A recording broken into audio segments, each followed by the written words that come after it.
नमस्कार विद्यार्थी मित्रों, कक्षा 10 के गणित के पीरियड में आपका हार्दिक स्वागत है। मैं हूं आर आई चौहान। आज हम चैप्टर 13 पृष्ठीय क्षेत्रफल तथा आयतन इसमें से प्रश्नावली 13.2 के कुछ प्रश्न हल करेंगे। देखिए, इसमें संयुक्त पदार्थों का आयतन संबंधी प्रश्न है। जैसे पहला प्रश्न है बिल्कुल सिंपल, एक ठोस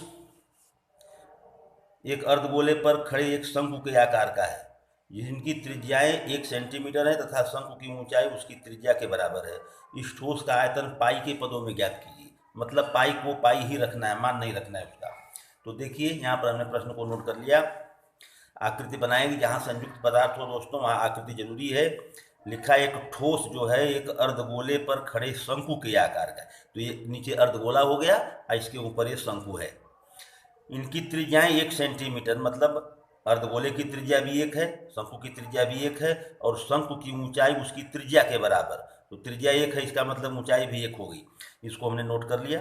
शंकु और अर्धगोले दोनों की त्रिज्याएं 1 सेंटीमीटर, शंकु की ऊंचाई बराबर त्रिज्या, इसलिए वो भी 1 सेंटीमीटर, यानी r बराबर 1 और h बराबर भी 1। इस ठोस का आयतन, जहाँ पर संयुक्त पदार्थ हो तो दो बार पाई रखने की आवश्यकता आपको नहीं है।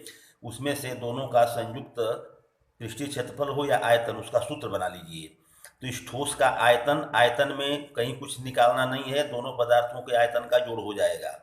तो शंकु का आयतन प्लस अर्धगोले का आयतन।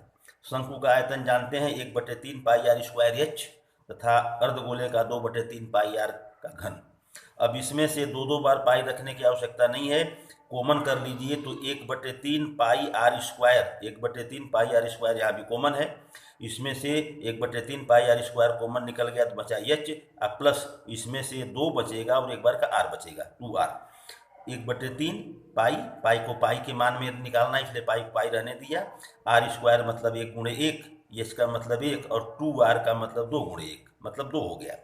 तो 1/3 पाई 1 से 1 में गुणा तो उतना ही होगा, 1 का 2 मिलके हो गया 3, तो 3 से 3 कट जाएगा, नहीं पाई। यदि पाई का मान भी रखना हो तो 3.14 अथवा 22/7 इसका आंसर होता। ये तो बिल्कुल सरल था। देखिए दूसरा प्रश्न हम देखते हैं। दूसरे प्रश्न में थोड़ा लंबा प्रश्न लिखा हुआ, इसलिए हमने यहाँ पर पूरा नोट लिखा नहीं उसको।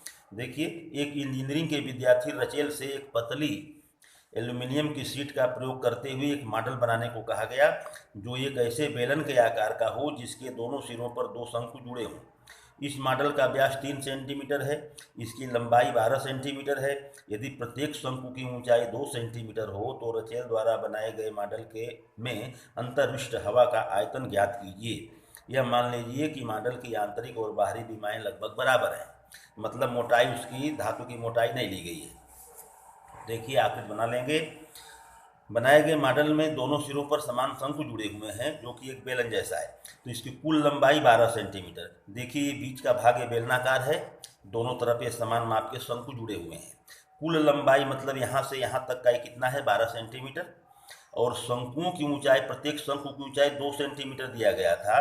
तो इस बेलनाकार भाग की इतनी ऊंचाई क्या हो जाएगी, ऊपर का 2 और नीचे का 2, यानी 4 इसमें से घटाना पड़ेगा। आकृति में समझ लीजिए। फिर यहाँ हमने लिखा शंकु तथा बेलन दोनों के लिए r बराबर, क्योंकि व्यास 3 है तो r बराबर दोनों के लिए 3/2 होगा।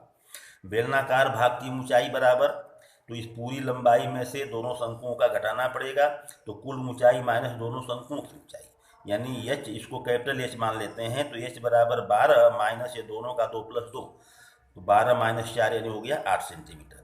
अब मॉडल में अंतर्विष्ट हवा का आयतन ज्ञात करना है, मतलब इस पूरे मॉडल का आयतन जो होगा वही उस हवा का आयतन होगा।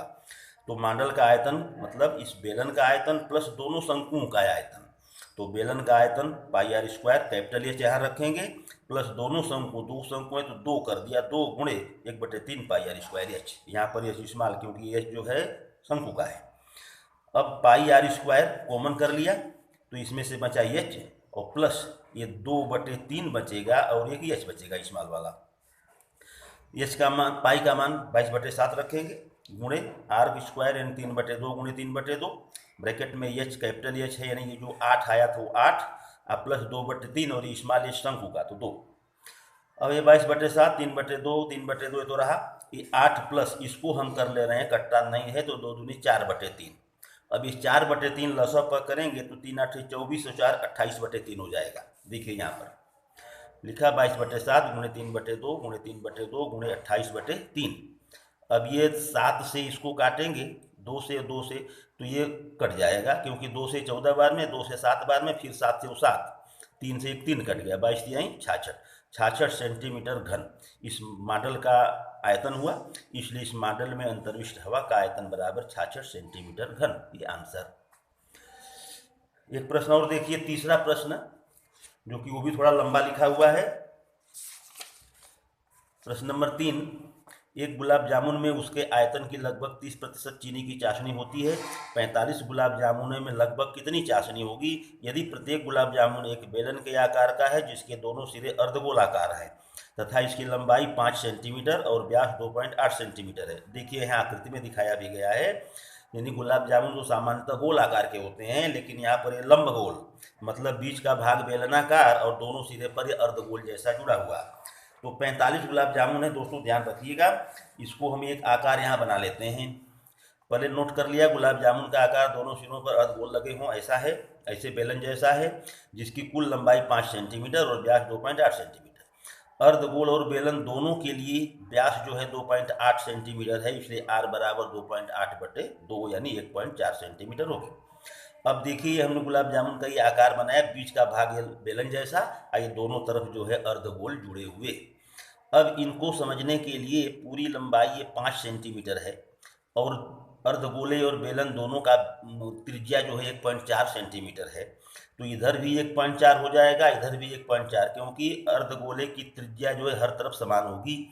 तो 1.4 इधर का और 1.4 इधर का घटाएंगे, यानी 2.8 घटाया जाएगा इस 5 में से। देखिए यहाँ पर हमने लिखा कुल लंबाई, ये बेलनाकार भाग की ऊंचाई बराबर यानी लंबाई बराबर कुल लंबाई माइनस दोनों अर्धगोलों की त्रिज्या, से 5 और माइनस 1.4 यानी 5 माइनस 2.8, तो बचा 2.2 सेंटीमीटर, यानी इस बेलनाकार भाग की यहाँ से यहाँ तक की लंबाई जो है 2.2 सेंटीमीटर है।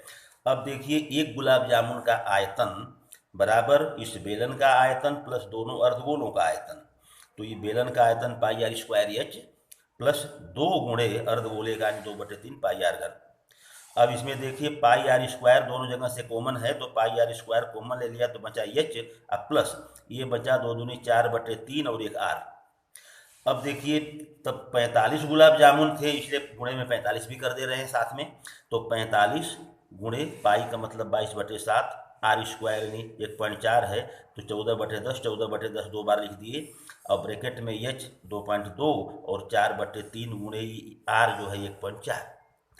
अब देखिए इसको छोटा कर ले रहे हैं, छोटा करने पर काटने पर ये आएगा 9 गुणे 22 और गुणे 14, अब बटे में ये बचा है 10, 9 गुणे 22 गुणे 14/10, और ब्रैकेट में क्या हुआ 2.2, अब प्लस इसको देखिए 1.4 में 4 से गुणा कर देंगे 5.6/3, फिर इसको ज्यों का त्यों उतारा 9 गुणे 22 गुणे 14/10, और ब्रैकेट में इसका लसअप करेंगे तो 3 आएगा, 3 से इसमें तो 2.2 में 6.6 प्लस 5.6, अब बटे में हो गया 3, इनको जोड़ दे रहे हैं तो 12.2 हो गया, तो 9 गुणे 22 गुणे 14/10 और ये 12.2/3।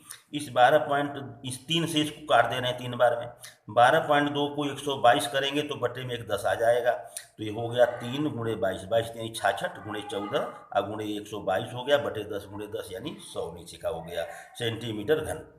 अब ये तो है 45 गुलाब जामुनों का कुल आयतन आया। अब प्रश्न में लिखा था कि उसमें 30% चीनी की चाशनी है, तो चाशनी का प्रमाण बराबर आयतन का 30%, यानी जो आया है इतना गुणे 30/100। इसमें एक जीरो काट दे रहे हैं, इसमें गुणा कर लिए, सबका गुणा कैलकुलेशन करेंगे, गुणा करने पर इतना आता है 3,38,184 बटे 100, ये 10 तो 1000, इसमें 1000 बटे में इसका मतलब 3 अंक पे दशमलव हो जाएगा, तो 338.184 सेंटीमीटर घन, तो मतलब लगभग ये 338 सेंटीमीटर घन के है।